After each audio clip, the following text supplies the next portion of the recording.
Je vais pas te mentir, si t'as jamais assisté à un débat Samsung versus iPhone dans ta vie, t'as raté un truc important. Parce que c'est pas juste un débat technologique, c'est un débat avec lequel on sait t'es quel type de personne. Un truc où les gens perdent leur sang-froid pour un appareil électronique, c'est limite mieux de parler de politique que de dire que t'as un Android dans un groupe Snap avec tous tes potes. Oui, Donc aujourd'hui, on va essayer de comprendre pourquoi il y a une guerre et pourquoi ça clash autant entre les deux. Et surtout, je vais vous donner mon avis totalement neutre pour mettre un terme à cette mascarade. Je vais vous donner mon avis évidemment en fin de vidéo pour le watch time, tu connais. Personnellement, j'ai longtemps eu une tablette Samsung. Et maintenant, ma tablette, elle s'est cassée.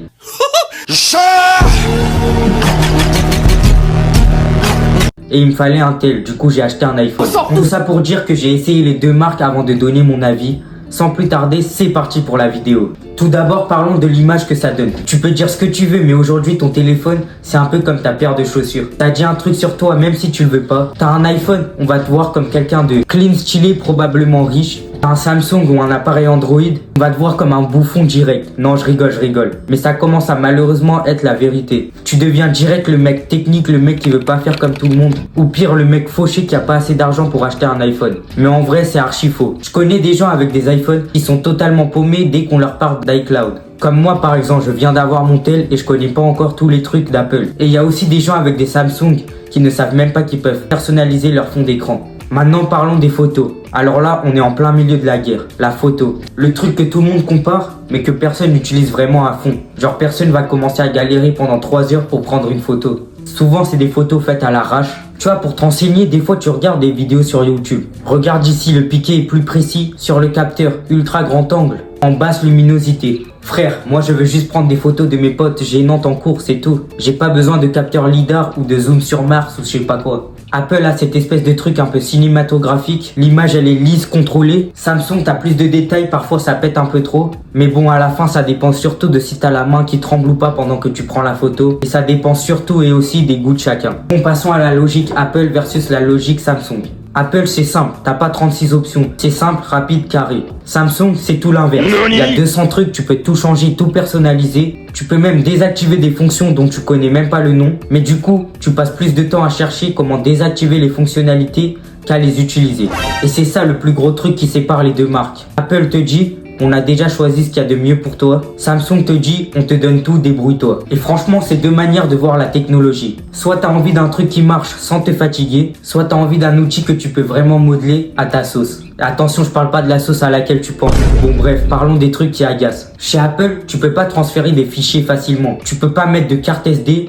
Et pourtant, les gens restent. Pourquoi? Parce que ça fonctionne bien, c'est fluide, c'est stable. Chez Samsung, t'as tout ce que Apple te refuse. Mais il y a des petits bugs, des ralentissements et surtout les mises à jour, c'est des jeux de hasard. T'as envie de dire, mon téléphone sait faire du café, mais pas lancer Instagram sans lag. Ça casse les couilles. Les prix. Tu veux un iPhone 9, minimum 1000 balles. Sachant que t'as que la boîte, encore heureux, le téléphone et un vieux chargeur où il y a même pas l'embout. Genre ils te donnent juste ça.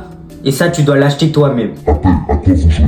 De base, tu fais ça quand le téléphone coûte 100 €. Et encore, je sais pas si tu peux être gay à ce point, même si le téléphone coûte 100 €. Là, il coûte une couille. Et en plus, tu dois acheter l'embout pour le charger. Avant, quand t'achetais un iPhone, t'avais le téléphone, le chargeur, l'embout, très important.